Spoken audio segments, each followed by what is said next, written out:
Questão número 9, então, da página 98. Determine a lei de formação das funções polinomiais de primeiro grau correspondentes às retas abaixo e encontre o ponto de interseção dessas duas retas. Parece que o ponto de interseção é menos 1 e 2, mas a gente tem que fazer os cálculos. Quais são os pontos que a gente com certeza sabe? Na função f, nós temos coeficiente linear 3 e a raiz menos 3. Então, o ponto 0 e 3 e o ponto menos 3 e 0. Na função g, nós temos os pontos conhecidos. Coeficiente linear 1, raiz dessa função 1. Então, nós temos esse ponto que é 0 para x, 1 para y, 1 para x e 0 para y. Então, vamos construir as funções, então, que é o que está determinando a lei da função. Então, vamos lá. Questão número 9, então. Pontos que pertencem à função g. É o 0 e o 1, e 1 e 0.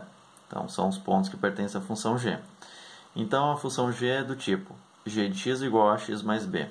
Então, vamos pegar o primeiro ponto. Sempre é bom começar pelo ponto onde x é 0 e o y é algum valor.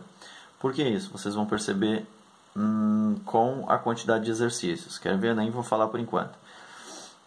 X vale 0 e o 1 vale y. E ele pertence à função g. Então, no lugar do y, né? Então eu tenho 1, a vezes o x, que é 0, mais o b.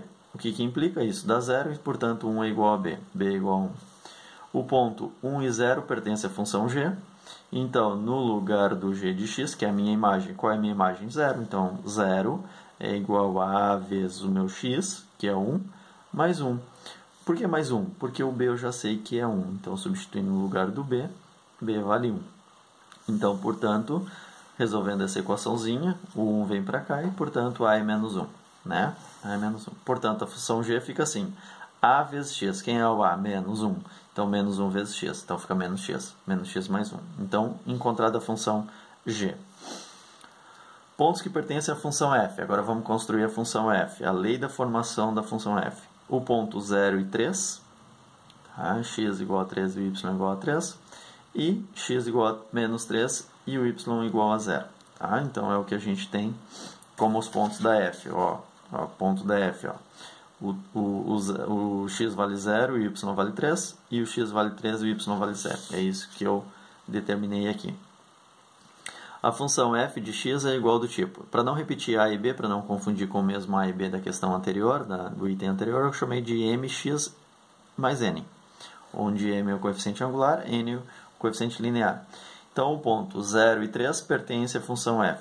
Então, 0 e 3 pertence à função f, quer dizer que o x vale 0 e o y vale 3.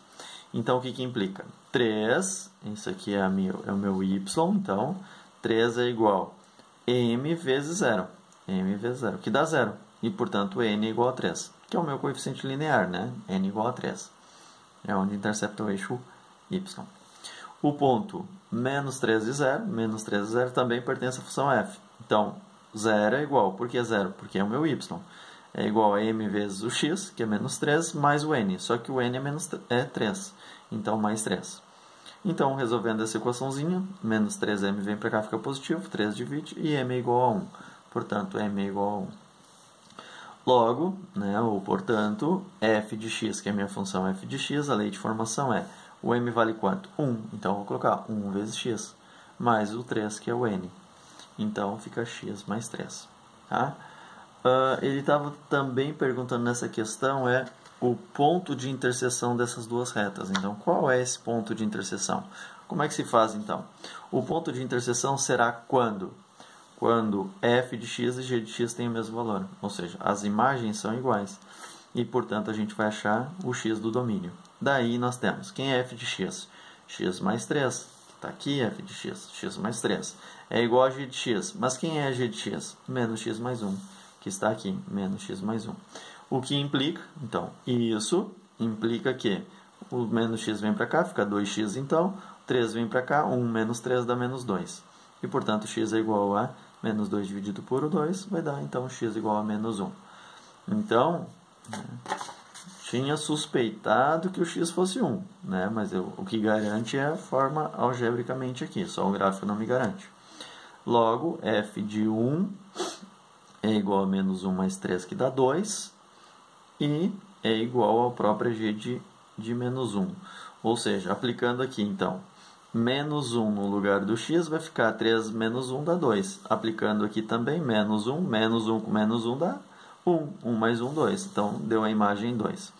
Portanto, o ponto x igual a menos 1 e o y que a gente achou 2 pertence à interseção dessas duas funções f e g.